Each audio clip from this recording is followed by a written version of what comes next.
Thank you so much for all the love, for all the warmth. Thank you all for accepting me. Thank you very much. Well, I always start my talk with some disclaimer, and that disclaimer is that I never claim to be a motivational speaker. Yes, I do speak, but I feel like a storyteller. Because wherever I go, I share a story with everyone. I believe in the power of words. Many people speak before they think, but I know the value of words. Words can make you, break you, they can heal your soul, they can damage you forever. So, I always try to use positive words in my life. Wherever I go, they call it adversity, I call it opportunity. They call it a weakness, I call it strength. They call me to disable, I call myself differently able. They see my disability, they see my disability. I see my ability. There are some incidents that happened in your life, and those incidents are so strong that they change your DNA. Those incidents and accidents are so strong that they break you physically. They deform your body, but they transform your soul. Those incidents break you, deform you, but they mold you into the best version of you. And the same thing happened to me. And I am going to share what exactly happened to me. I was 18 years old when I got married. I belonged to a very conservative family, a Baloch family. My father wanted me to get married, and all I said was, if that makes you happy, I will say yes. And of course, it was never a happy marriage. Just about after 2 years of getting married, about 9 years ago, I met a car accident. Somehow my husband fell asleep and the car fell into the ditch. He managed to jump out, saved himself. I am happy for him. But I stayed inside the car and I sustained a lot of injuries. My right arm was fractured, wrist was fractured, shoulder bone and collarbone was fractured. And because of the rib cage injury, lungs and liver were badly injured. I couldn't breathe. I lost urine control. That's why I have to wear the bag wherever I go. But that injuries changed me and my life completely. As a person, my perception towards living my life was the spine injury. My backbone was completely crushed, and I got paralyzed for the rest of my life. So this accident took place in a far-flung area of Balochistan where there was no first aid, no hospital, no ambulance. I was in the middle of nowhere. Many people came to rescue. They dragged me out of the car. While they were dragging me out, I got the complete transaction of my spinal cord. And now there was this debate going on. Should we keep it here? She is going to die. Or where should we go? There was no ambulance. There was one four-wheeler Jeep standing in the corner of the street. They said, put her in the back of the Jeep and take her to the hospital, which is 3 hours away from this place. And I still remember that bumpy ride. I was all broken. They threw me in the back of the Jeep and they rushed me to the hospital. That is where I realized that my half body was paralyzed and half body was fractured. I finally ended up in a hospital where I stayed for 2.5 months. I underwent multiple surgeries. Doctors have put a lot of titanium in my arms and there was a lot of titanium on my back to fix my back. That's why, in Pakistan, people called me the Iron Lady of Pakistan. Sometimes I wonder how easy it is for me to describe all this all over again. And somebody has rightly said that when you share your story and it doesn't make you cry, that means you are healing. Those 2.5 months in the hospital were dreadful. I will not make a story just to inspire you. I was on the verge of despair. One day the doctor came to me and he said, well, I heard that you want to be an artist, but you ended up being a housewife. I have bad news for you. You won't be able to paint again because your wrist and arm are so deformed. You won't be able to hold the pen again, and I stayed quiet. Next day the doctor came to me and said, your spine injury is so bad you won't be able to walk again. I took a deep breath, and I said it's all right. Again. Next day the doctor came and said, because of your spine injury and your fixation that you have in your back, you won't be able to give birth to a child again. That day, I was devastated. I still remember, I asked my mother, why me? And that is where I started to question my existence. Why am I even alive? What's the point of living? I couldn't walk, I couldn't paint fine. I cannot be a mother, And we have this thing in our head, being women, that we are incomplete without having children. I am going to be an incomplete woman for the rest of my life. What's the point? People are scared that they think I will get divorced. What is going to happen to me? Why me? Why am I alive? We all try to chase this tunnel. We all do this because we see lights at the end of the tunnel which keeps us going.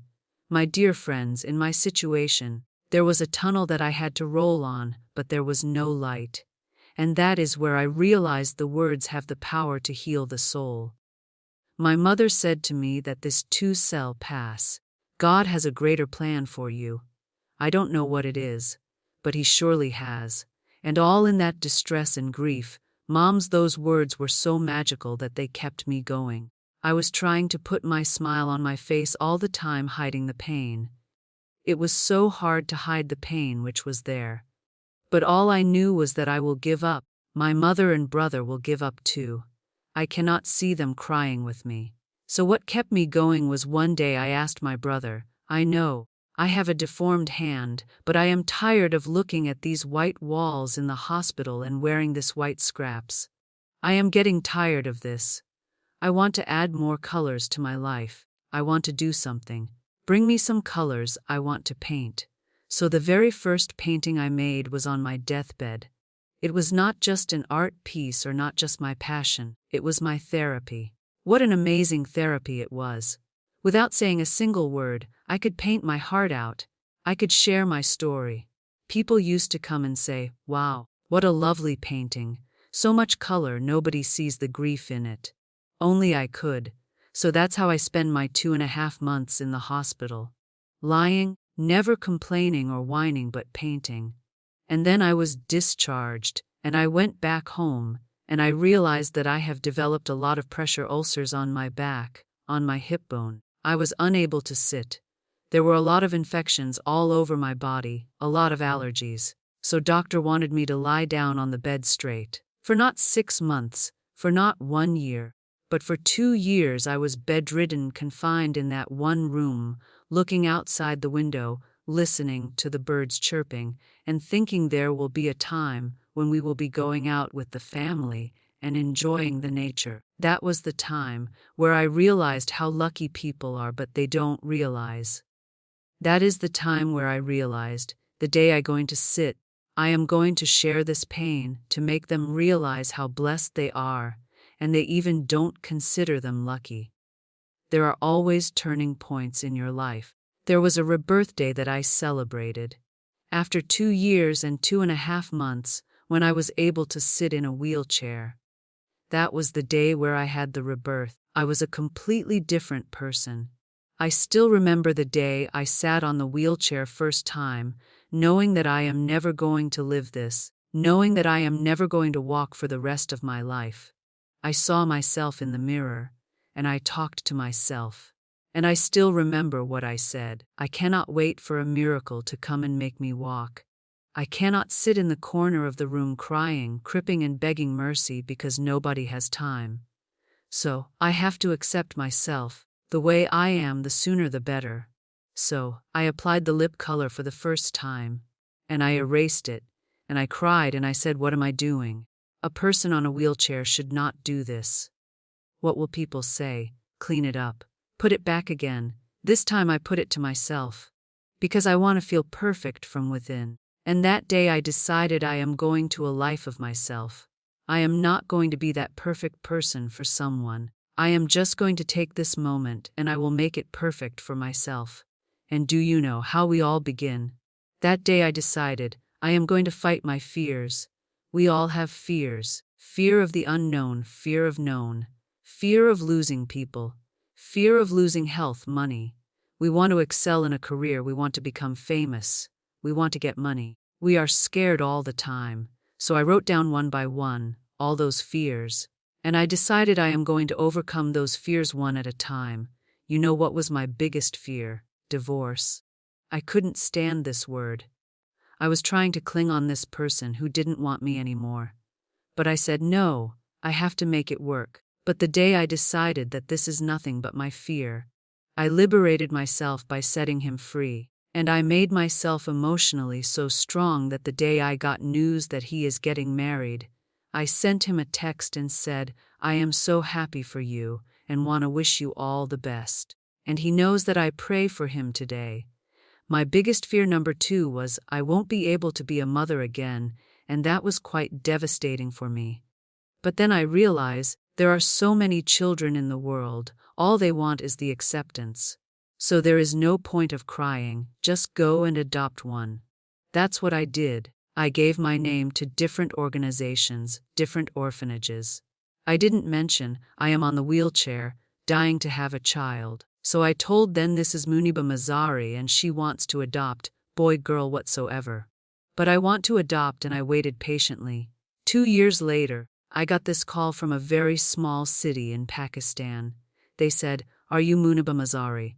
There is a baby boy. Would you like to adopt? And when I said yes, I could literally feel the labor pain. Yes, I am going to adopt him. I am coming to take him home. And when I reached there, the man was sitting there and he was looking at me from head to toe. Don't judge me, I am in a wheelchair. You know what he said? I know you will be the best mother of this child. You both will be lucky to have each other. And that day, he was 2 days old and today he is 6. You will be surprised to know the bigger fear that I had in me. It was facing people. I used to hide from people. When I was in bed for 2 years and I used to keep the doors closed, I used to pretend that I am not going to meet anyone. Tell them I am sleeping. You know why? Because I couldn't stand that sympathy that they had for me. They used to treat me like a patient. When I used to smile, look at me and said, you are smiling, are you okay? I was tired of this question being asked. Are you sick? Well, a lady at the airport asked me, are you sick? And I said, well, besides this spinal cord injury, I am fine, I guess. Those were really cute questions. They never used to feel cute when I was on the bed. So I used to hide from people knowing that, oh my God, I am not going to see that sympathy on their eyes. It's all right. Today, I am here speaking to all these amazing people because I have overcome the fear. You know, when you ended up being in the wheelchair, what's the most painful thing? That's another fear. People on the wheelchair who are differently able to have their hearts but they never share. I will share that with you. The lack of acceptance. People think that they will not be accepted by the people because we in the world of perfect people are imperfects. So I decided instead of starting an NGO for disabilities awareness, which I know will not help anyone, I started to appear more in public. I started to paint. I always wanted to. I have a lot of exhibitions for Pakistan. I have done a lot of modeling campaign, different campaign for brands like Tony and Guy. I have done some really funny breaking the barriers kinds of modelings. There was this one by the name Clown Town, where I became a clown because I know that clowns have a heart too. So, when you accept yourself, the way you are, the world recognizes you. It all starts from within. I became the National Goodwill Ambassador of UN Women, Pakistan, and now I speak for the rights of women and children. We talk about inclusion, diversity, gender equality, which is a must. I was featured in BBC 100 Women for 2015, one of the Forbes 30 Under 30 for 2016. And it all didn't happen alone. You all are thriving in your careers. You have bigger dreams and aspirations in life. Always remember one thing, on the road to success, there is always when not may. Do not think that you alone can achieve things. No, there is always another person who is standing behind you, maybe not coming on the forefront behind you, supporting you. Never lose that person. Never. No matter how much I say that I couldn't find a hero. So I became one. I still want to recognize those 3 people in my life who literally changed my life completely, and I get inspiration from them every single day. The women who believe in me, even when I was completely on the verge of despair where everybody left, she was there. And every time, I looked at her saying, she used to look at me and said, it's too shall pass. God has a bigger plan. One day you will say that, oh my God, that is why God has chosen me. She never cried in front of me. She always said that there will be haters, there will be naysayers, there will be disbelievers, and there will be you to proving them wrong. My mother. Whatever I am today, I am nothing without her. I am nothing without her. Thank you, Mama, I wish you were here. Thank you for making me who I am today. You know, what we human being have a problem. We always expect each from lives. We have this amazing fantasy about life. This is how things should work. This is my plan. It should go as per my plan. If that doesn't happen, we give up. So my dear friends, let me tell you one thing. I never wanted to be in a wheelchair. Never thought of being in a wheelchair.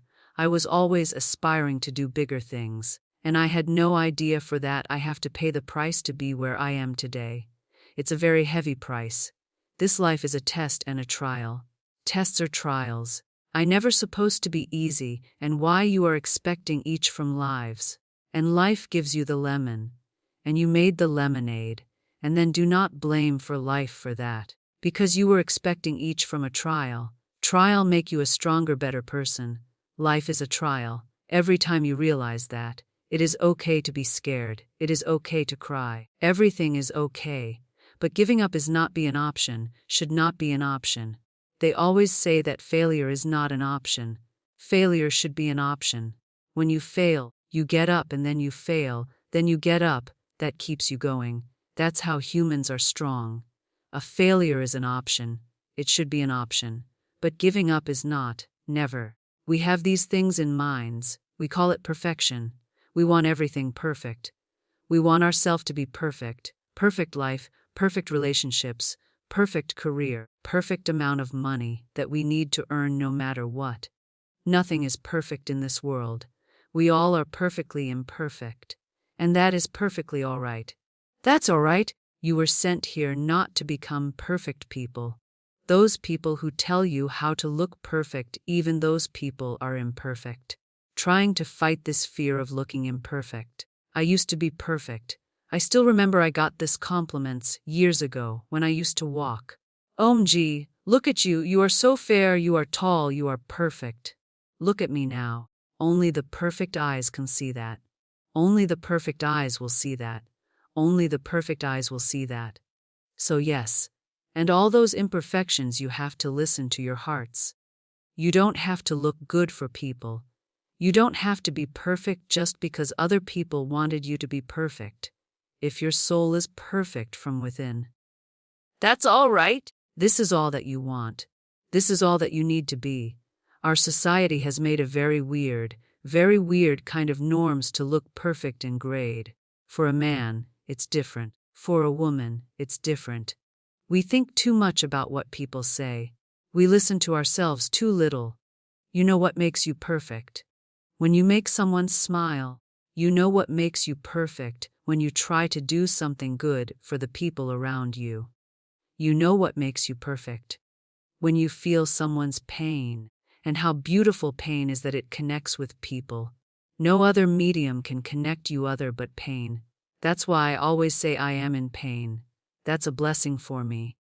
Today, just because I am in pain and I am on the wheelchair, I work for children. Being the head of CSRF of company, we conduct medical camps in far-flung areas of Pakistan, where so many kids died because there they don't have medical facilities. And I personally believe that just because they cannot afford to live doesn't mean that we will let them die. So we give them money, we give them medical treatment, we try to heal their wounds, physical and emotional. And I also work for the beautiful people, we call them third gender, the transgender community of Pakistan. You know, what connects me with them? All my imperfections. When I go and hug them, they never judge me, and this very good friend of mine. Her name is Bijli. Bijli means electricity. She called herself electricity, and I said, "Are you electricity?" She says, "No, I am lighting. I am as strong as lightning. I am thunder. I am lightning." She came to me, and the first time I hugged, she said, "You are just like me." And I said, "I am like you."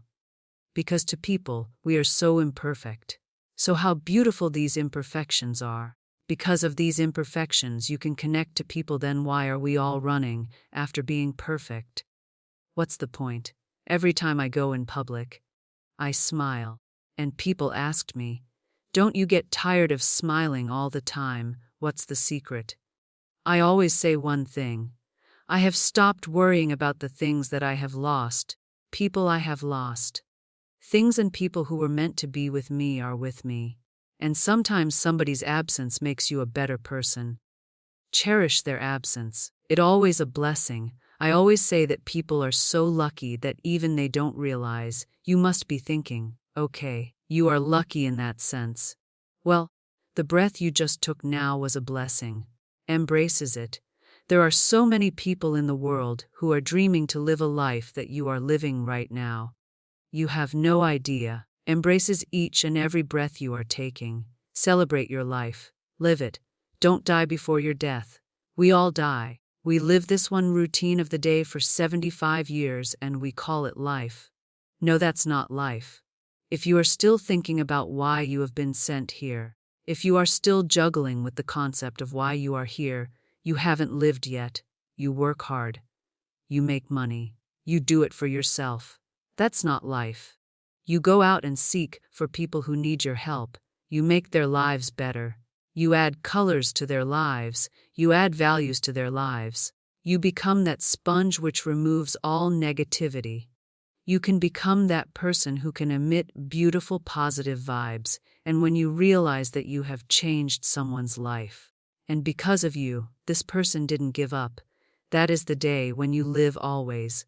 We were talking about gratitude, why I smile all the time. I cry all night when nobody sees me, because I am a human and I have to keep the balance.